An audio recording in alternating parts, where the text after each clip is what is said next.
Hey, I'm Brian and I already took a look at RhinoShield a while ago, but back then I wasn't able to test out their mod cases because I didn't have an iPhone on hand at the time.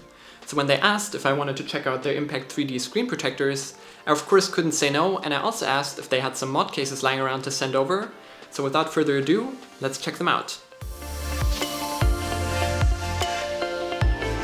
If you don't know RhinoShield, then first of all I don't really know what you've been doing over the last little while, but basically they produce some very high quality cases that are BPA free, so they're chemically non-hazardous, and they also provide some amazing impact protection. But apart from their cases, they of course also make screen protectors, both from plastic and from tempered glass.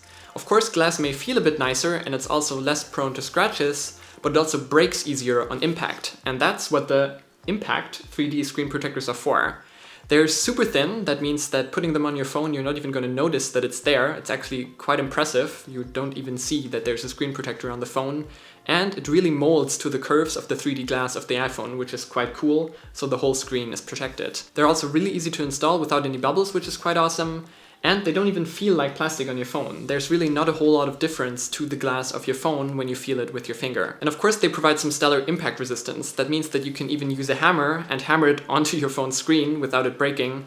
And I think that's actually more important than scratch resistance, because if this thing gets scratched, you can just replace it, whereas if the screen breaks, or if the screen protector shatters, and the glass below does too, then you're pretty much out of luck. So I think impact protection and a screen protector that doesn't shatter is actually kind of more important than scratch resistance. But apart from the screen protectors, I of course also have the mod cases here, which I always wanted to check out, because they're super customizable. They come in various different colors, and you can change out the buttons, the rims, the back plates, so you can decide if you want a bumper or a full case. And this just makes the whole thing super customizable, and you can decide on a look that really suits you and your phone. Unfortunately, they are only available for iPhones right now, which is kind of a bummer, and also why I wasn't able to test them until now. But I'm actually quite a big fan of them because they do provide this awesome look. They're not too bulky, and you can decide if you want the back of your phone to stay clear. So if you have a glass back phone, for example, and you want to appreciate that, you don't have to cover it.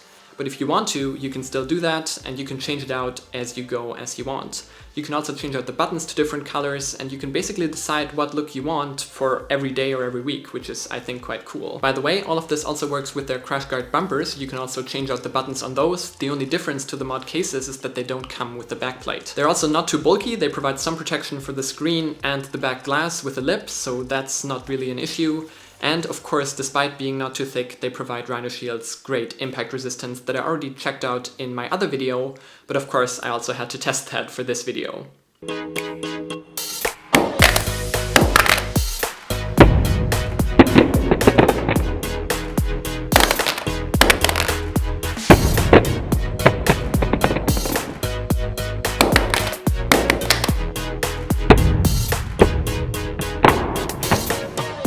These jobs always make for some nice scenes, but of course I didn't go quite as extreme as in my other video, and I don't really have the resources to throw it out of a helicopter either, like some people have done. But I think that other video is really worth a watch, because there I also check out their full cases, their solid suit ones that also cover the back of the phone, and also their lenses, which you can add on to all of their cases. So as you can tell, I'm quite excited about these cases, because I normally don't rock a case on my phone, so for me a case really has to justify its existence, and I think with these that is really the case, because they look awesome and they provide that stellar impact protection. Of course, thanks to RhinoShield for sending this over. All of my opinions are still my own despite them providing the cases, and if you want to buy some, you can do that through a link in the video description that also supports me in the process.